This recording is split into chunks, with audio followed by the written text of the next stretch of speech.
हर हर महादेव दोस्तों। तो आपका फिर से स्वागत है भक्ति मार्ग चैनल पर और महाराष्ट्र सीरीज़ के एपिसोड 4 में। और इस एपिसोड में हम जा रहे हैं त्र्यंबकेश्वर ज्योतिर्लिंग, जो कि 12 ज्योतिर्लिंगों में से एक है। तो अगर आपने एपिसोड 3 नहीं देखा हो तो ऊपर आई बटन पर क्लिक करके अभी जाके देखिए। तो चलिए अब मैं आपको बताता हूँ, अगर आप भी त्र्यंबकेश्वर आना चाहते हैं और ज्योतिर्लिंग के दर्शन करना चाहते हैं, तो अगर आप बाय फ्लाइट आना चाहते हैं तो आपको सबसे नियरेस्ट एयरपोर्ट पड़ेगा नासिक एयरपोर्ट। और अगर आप बाय ट्रेन आना चाहते हैं तो आपको नासिक रेलवे स्टेशन में उतरना होगा। तो अब मैं बताता हूँ कि आप त्र्यंबकेश्वर तक कैसे पहुँचेंगे। तो आप चाहे फ्लाइट से आए या ट्रेन से आए, तो आपको उतरना नासिक में ही है और उसके बाद आप बाय बस या कैब त्र्यंबकेश्वर तक पहुंच सकते हैं। और नासिक से त्र्यंबकेश्वर की डिस्टेंस अप्रॉक्स 30 किलोमीटर ही है। हमने कैब माथेरन से त्र्यंबकेश्वर की बुक की थी, जिसमें हमें काफ़ी कम टाइम लगा और हम काफ़ी रीजनेबल प्राइस में पहुंच गए। तो हर हर महादेव दोस्तों। तो अब हम जस्ट अराइव्ड हुए हैं त्र्यंबकेश्वर पे, जहाँ पर 12 ज्योतिर्लिंग है, मतलब 12 में से एक ज्योतिर्लिंग है जो कि त्र्यंबकेश्वर ज्योतिर्लिंग। तो आज हम यहाँ स्टे करेंगे महाराज गजानन आश्रम में। तो यहाँ पर आपको काफ़ी रीजनेबल प्राइस में रूम और डोरमेट्रीज मिल जाएंगी। डोरमेट्रीज का रेट है 70 रुपीज़ पर पर्सन का है, जिसमें आपको एक बेड मिलेगा और लेट बाथिंग मिलेगी, कॉमन मिलेगी लेट बाथिंग। और उसके बाद अगर आप सुबह चेकआउट करना पड़ेगा 8 बजे, मतलब 24 घंटे का नहीं मिलता डोरमेट्री, सुबह आपको 8 बजे चेकआउट करना पड़ेगा। और उसके बाद आप लगेज रख के लॉकर में घूमने के लिए जा सकते हैं, यानी दर्शन के लिए त्र्यंबकेश्वर मंदिर के लिए। तो ये वाला आश्रम बहुत अच्छा है आपके लिए। अगर आप फैमिली के साथ आते हैं या फ्रेंड्स के साथ आते हैं तो ये आपको रूट काफ़ी बजट में पड़ेगा।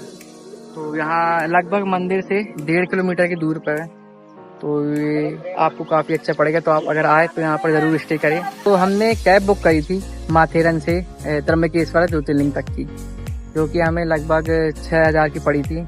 आर्टिगा थी, हम लोग 7 लोग हैं। तो अगर आप ट्रेन चेंज नहीं कर सकते बार बार या बसेस चेंज नहीं कर सकते हैं तो आप सीधे कैब बुक करिए, आपको काफ़ी कंफर्टेबल लगेगा। तो अगर आप फैमिली के साथ भी आ रहे हैं तो आपको रूम्स दिए जाएंगे। तो बुकिंग के चलते यहाँ पर रूम्स खाली ज़्यादा नहीं रहते हैं। तो ये है गजानन महाराज संस्थान का ऑफिस। आप यहीं से डोरमेट्री बुक कर सकते हैं। तो अगर आप डोरमेट्री लेते हैं तो आपको एक हॉल में लाइन से बेड देखने को मिलेंगे और ये बेड नंबर वाइज रहेंगे। आपकी स्लिप में जिस बेड का नंबर लिखा होगा आपको वही दिया जाएगा। और सुबह लगभग 8 बजे आपको चेकआउट करना होगा। और अगर आप डे एक्सटेंड कराना चाहते हैं तो वो भी आप करा सकते हैं। तो गजानन महाराज संस्थान का कैंपस काफ़ी बड़ा है और यहाँ पर बिल्डिंग्स काफ़ी सारी है, जिसमें आपको रूम्स भी अवेलेबल मिल जाएंगे।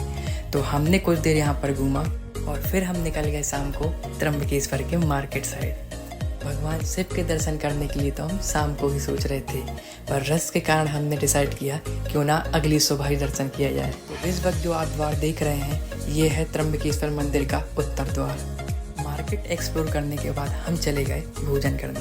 दोस्तों, जैसा कि मैंने आपको बताया था कि हमने डोरमेट्री ली है महाराज गजानन संस्थान में।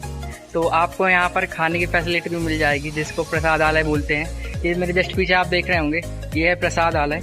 यहाँ से आपको पर्ची कटानी होगी, स्लिप, जिसका प्राइस है 60 रुपीज़ पर पर्सन। और उसमें आपको अनलिमिटेड खाना मिल जाएगा, आप वो खा सकते हैं। और टेस्ट काफ़ी अच्छा है, लहसुन प्याज नहीं रहती यहाँ पर, मैं बता दूँ आपको। और उसके बावजूद भी टेस्ट काफ़ी अच्छा रहता है। तो अगर आप यहाँ पर स्टे करते हैं तो एक बेनिफिट आपको ये भी है कि आप यहाँ पर खाना भी खा सकते हैं, वो काफ़ी रीजनेबल प्राइस में। तो बस यही बताता हूँ। और यहाँ की टाइमिंग 9:30 तक की है, उसके बाद ये बंद हो जाएगा, तो आप उसके पहले ही खा लेना आके, बस बता।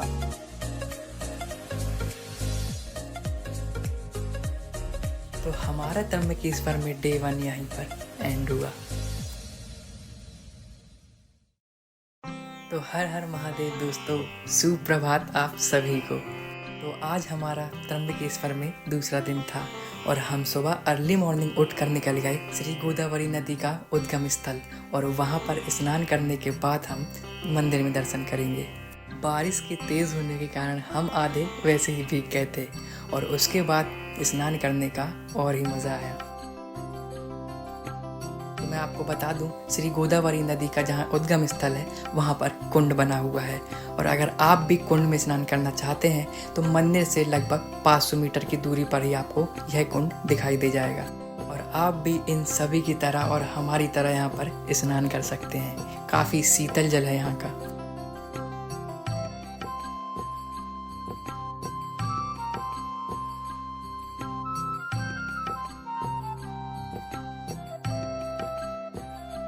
तो हम सभी ने हर हर महादेव कहते हुए डुबकी लगाई और अपने तन के साथ मन को भी शुद्ध किया।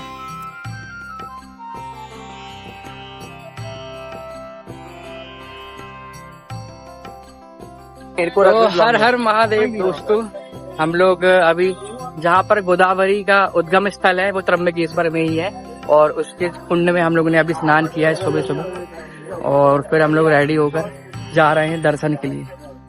तो दर्शन में बताते हैं आपको कितना टाइम लगेगा। इसमें शायद 2 गेट है ना, यहाँ पर शायद 2 गेट है, तो आप किसी से भी गेट से भी एंट्री कर सकते हैं। नहीं, एक पेड़ वाला। और आप भी ना हो सके तो कुंड में ही नहाइएगा गोदावरी के, क्योंकि बहुत ही पवित्र स्थान है और ये उद्गम स्थल है गोदावरी नदी का, तो ये आपके लिए बहुत अच्छा रहेगा। तो स्नान करने के बाद हम निकल गए मंदिर के द्वार की ओर। तो दोस्तों एक जरूरी इन्फॉर्मेशन है, अगर आप त्र्यंबकेश्वर मंदिर आ रहे हैं दर्शन के लिए ज्योतिर्लिंग में, तो कृपया रेनकोट लेके आए अपना, क्योंकि यहाँ बारिश बहुत होती है। कभी भी बारिश, कभी भी मानसून में तो बहुत तेज ही होती है और बाकी और भी सीजन में चलती ही रहती है। तो मैं तो यही बोलूंगा कि आप अपने साथ रेनकोट लेके आए, यहाँ से ले ले। तो काफ़ी देर बाद बारिश बंद हुई और हम निकल गए वापस मंदिर की ओर। तो मंदिर की टाइमिंग्स आप स्क्रीन में देख सकते हैं। अगर आप दर्शन करना चाहते हैं तो आपको भी इस द्वार से अंदर आना होगा और उसके बाद आपको लगना होगा यहाँ की लंबी लंबी लाइनों में।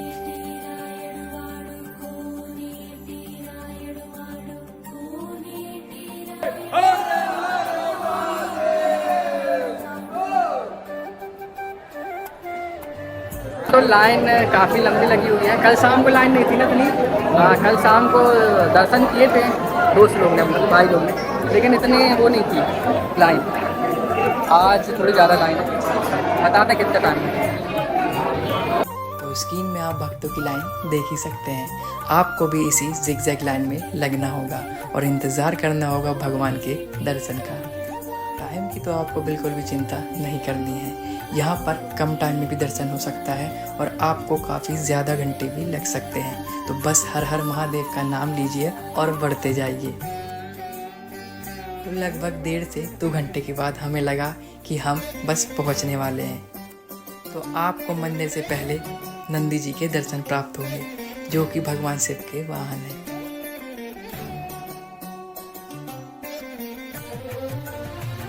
तो आपको थोड़ी दूर पे छोटा सा एक द्वार दिखाई दे रहा होगा।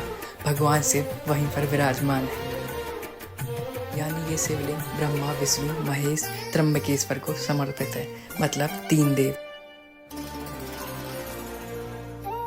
तो ये है भगवान शिव का त्र्यंबकेश्वर ज्योतिर्लिंग और इस ज्योतिर्लिंग में आपको दर्शन होते हैं त्रिदेव के, यानी ब्रह्मा, विष्णु और महेश। तो ये है मतलब मंदिर का कैंपस है और ये है मेन मंदिर, जो कि त्र्यंबकेश्वर जी से समर्पित है। तो यहाँ पर शिवलिंग ब्रह्मा, विष्णु, महेश के रूप में। तो आपको मैं और डिस्क्रिप्शन में बताऊंगा, तो आप देखते रहिए जब तक ही मंदिर।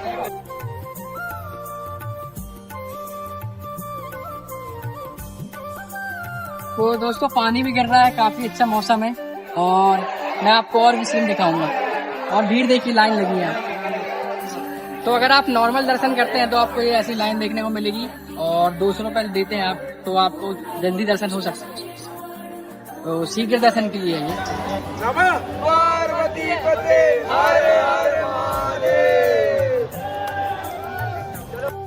तो अब मैं बात करता हूँ कि आपको दर्शन में कितना टाइम लग सकता है। तो जब हम लाइन में लगे थे तब सुबह के 8:30 बजे थे और दर्शन प्राप्त होने के बाद लगभग 1 बज रहा था। तो आपको लगभग 4.5 घंटे से 5 घंटे लग सकते हैं।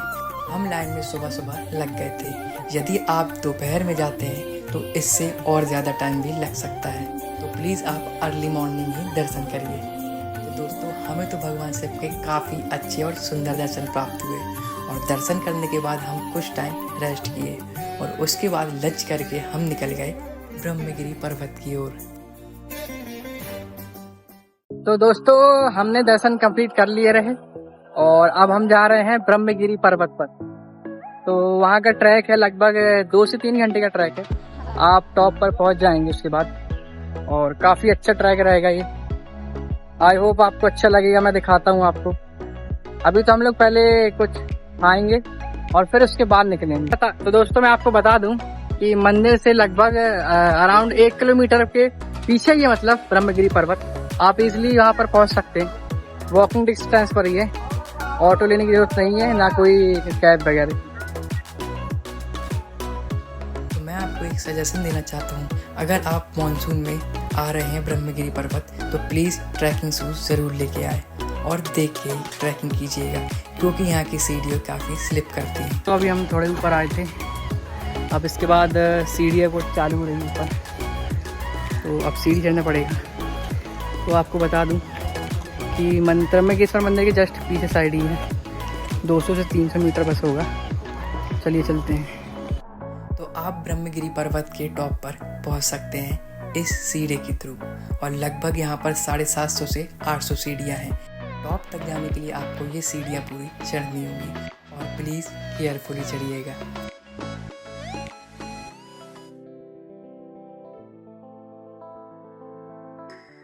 तो इस पर्वत में आपको इस तरह के छोटे छोटे वाटरफॉल देखने मिलते रहेंगे। तो दोस्तों, अभी मैं आधी सीढ़ी चढ़ चुका हूँ और कुछ लोग आगे हैं मेरे और कुछ दोस्त पीछे हैं।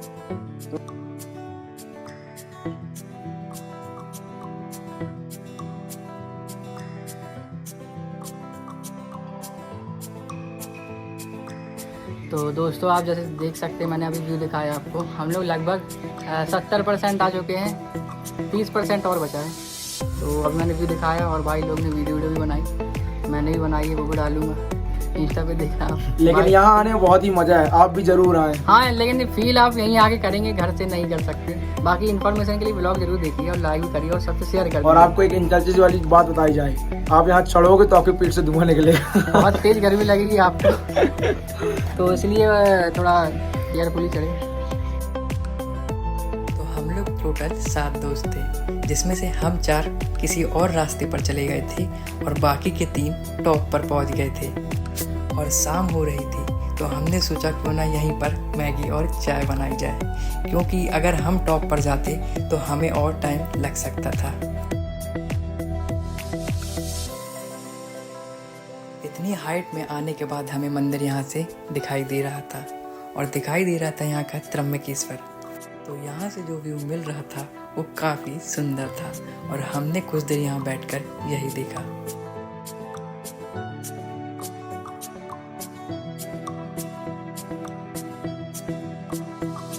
कुछ देर इस व्यू को निहारने के बाद हमने मैगी बनाना शुरू किया।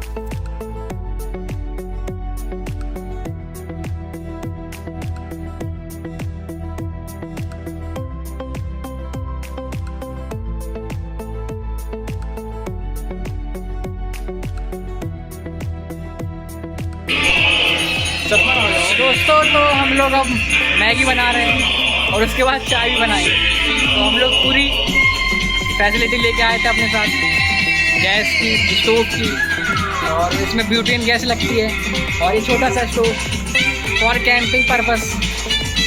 तो बस यही, और स्पीकर भी हमारे पास, तो हम गाना बजाते हुए डांस कर रहे हैं।